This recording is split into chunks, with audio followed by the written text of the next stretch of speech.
Props. I don't have any props. That's okay. What's up guys, Frankie here, and it is time to do some adulting. So today we're talking HSAs, the basics, the tax benefits, and there are 3 of those. And you need to stick around to the very end of this video because I'm gonna give you 2 incredible hacks about an HSA that a lot of people aren't taking advantage of. Because honestly, HSAs are probably the best retirement account you've never heard of. In fact, the mad scientist, I think that's his name, he called this the ultimate retirement account. Okay, but do you have access? Are you eligible? What are the rules? We're gonna get to all of that first. So this video is great for anybody that is choosing between an FSA and an HSA, and spoiler, my pick is the HSA every single time if you're eligible. But this is also really good for anybody that does have an HSA and wants to learn more about how to get the most out of it. And I thought about doing this video because recently my work just changed who our HSA is through, and I had to go through a bunch of paperwork. Also, I know there is a lot of talk and concern about health these days, so I figure there might be a lot of people looking for this information out there. Before we get started, if you do get some great value out of this video, be sure to tap that blue like button down below. Also, subscribe to The Money Resolution if you have not. I put out videos roughly once a week on all things save money, make money, get out of debt, and also how to invest money. And you might be surprised to hear, this isn't just a save money video, this is actually an invest money video as well. More on that in a second. Let's get started. And a really good place to start is just with the basics. So what is an HSA? HSA stands for a health savings account. It is not health insurance in and of itself, but it works with your health insurance. And in the simplest forms, it is in fact a savings account, but it is also an investment account. So to be eligible for an HSA, you do need to be enrolled in what's called a high deductible health plan, also referenced as an HDHP, because it is tied to that. So if you have an HDHP, you are likely already eligible. And when it comes to eligibility, if you are confused or you're still not sure if you're eligible, I think the best thing always to do is just to reach out to HR directly and ask some questions. So with HDHPs, you generally have lower monthly premiums, but you are gonna have higher medical expenses out of pocket. But of course, those expenses out of pocket will be capped annually. And then from there, your insurance company will cover the rest. So the HSA part of this does help cover that out of pocket expense and has some really incredible tax benefits as well. In fact, as I've already mentioned, there are 3, so let's get to those right now. First of all, the money going into an HSA is pre-taxed. So with that, it also lowers your taxable income annually. In other words, let's say you make $50,000, but you contribute $3,000 to an HSA. That means you can only be taxed on the remaining $47,000. And I'll put on screen how much that saves you. In addition, you can actually invest a certain portion of your HSA money each and every year, and that money is going to grow also tax-free. And I'll come back to this one definitely in just a moment. Finally, the money that you withdraw from this account is also tax-free as long as you use it towards eligible medical expenses. So again, to summarize, money goes in tax-free, the money once invested grows tax-free, and then you can use that money tax-free as well on medical expenses. And honestly guys, this is a triple tax perk, which is unheard of elsewhere. And I'm not even to the hacks yet, so be sure to stick around for those. If you're debating between an FSA and an HSA, to me, this is honestly a no-brainer.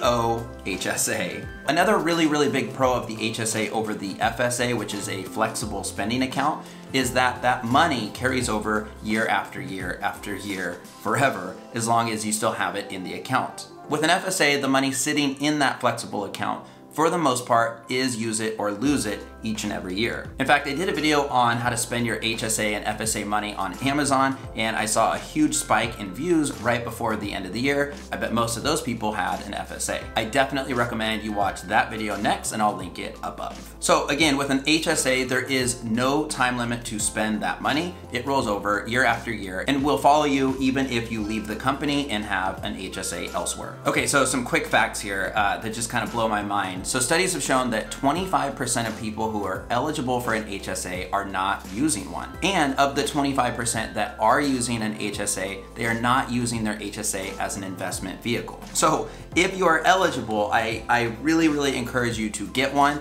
And once you do, definitely make sure the money inside of this is invested. For the most part, you are going to have to self-direct this investment. And I highly recommend you also set up auto investment so that you don't have to go in there each and every month to invest that cash that's sitting in there. Otherwise, it is just a savings account. But seriously, so many people are missing out on this triple tax perk. This is tax-free growth. Like it just blows my mind. And when it comes to investing that money in an HSA, one thing to note is that generally with most accounts, you're gonna have to hit a minimum cash in that account, and then you can invest the money that goes above that. So with my previous HSA, I think it was $1,000 in cash, so anything above 1,000 I could invest. And actually with my current new HSA, I actually have to hit $2,000 and then I can invest from there. However, with no tax penalty or anything like that, I can go ahead and transfer that old HSA into the new one. That'll get me above the threshold right away. Okay, so how much can you contribute annually? So the max for 2020 was raised by $50. It is now $3,550 for single coverage. And for families, this is $7,100. I just did that from memory. Did I get that right? I got it right. If you are older than 55, you can actually add $1,000 to that max each year as sort of a catch-up contribution. If you have a company that does contribute towards your HSA, you need to know that the max is your contribution and the employer contribution combined. So do not go over $3,550 between the two as an individual. Mine does 500, for example, so I take 3,550, and I know to hit my max, I can only contribute 3,050. Okay, so let's spend that money. How do you spend it? Well, typically you're gonna get what looks like a debit card, something like this, for example. In fact, it says debit right on it, and you're gonna use it as a cash debit card. You're gonna swipe it, you're gonna have a PIN, and just be sure that when you are using it, it is for an eligible medical expense. Otherwise, it's honestly probably just gonna reject it anyway. So what's great about this is you can swipe your card and use that cash towards the deductible, but it also comes in handy for anything that your medical insurance doesn't cover. Things like chiropractor visits, acupuncture. I've even known people that use this money towards massages monthly, but they did have to have a doctor's note for that. Sounds kind of nice. I'm still not to the hacks, by the way. They're coming. So what's really cool about an HSA is this can also work as sort of a secret weapon when it comes towards retirement, because come age 65, you can use the money in this account on non-medical related expenses. But just know that if you do that, that money will be taxed when it comes out. I don't recommend you do this, but it is nice to know that the money is there. I would rather be sure that I use it tax-free on medical expenses in retirement, because come retirement, one of your biggest expenses annually is likely to be medical expenses. Plus, each and every year, of course, medical expenses are going up. So what if you use this money on non-medical expenses before 65? You don't want to do this because, of course, it's going to be taxed, and also you're going to be hit with a 20% penalty, and that's pretty steep. That's going to wipe out and then some all of the tax perks. And now you got the IRS looking at you, which probably isn't a good thing. Okay, it is time for the 2 hacks that a lot of people don't know about and aren't taking advantage of. The first is that you can do a one-time transfer from a traditional IRA or a Roth IRA if you have one. Again, it is only one time that you can do this. So why would you want to transfer money into the HSA? Well, I recommend this as a really great way to jumpstart a brand new HSA to once again get you above that threshold, whether it's 1,000 or 2,000, etc., to start investing that money. Now, this transfer one time will count towards your max annually. So you do not want to transfer if you're starting from zero more than $3,550 as of 2020. And again, as a reminder, moving HSA money from one HSA account to another HSA account does not have any penalties or tax implication. You can totally do that. Okay, here's my favorite hack though of the 2. You can pay for eligible medical expenses out of pocket and reimburse yourself back anytime. Reimbursements have no time limit. So to make sure that that's clear, If you were to pay for medical expenses now instead of tapping into the HSA, that's totally okay. Keep the receipt, and anytime, forever, you can pay yourself back that cash. So why would you want to do this? Why would you want to pay out of pocket if you have the cash in that HSA account?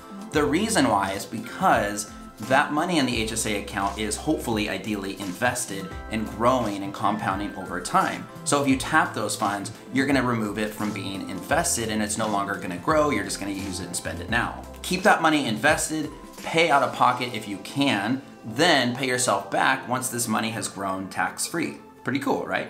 Take it even further if you want and pay out of pocket with a cashback rewards credit card if you're able to pay that back in full that month, and there you go, you got a 2% discount basically. But you definitely, John Oliver just made fun of a guy who said but you definitely need to hang on to receipts. You will need those to prove to the IRS that you did pay for something out of pocket. I highly recommend you do this digitally, so take a photo, keep it in like Google Drive or something like that, safe and secure. Okay, so if you are convinced and excited about an HSA, you might be wondering, well, I'm also contributing to a 401k and perhaps a traditional or a Roth IRA.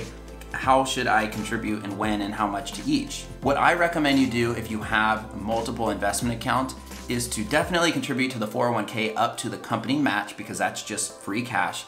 Then try to max out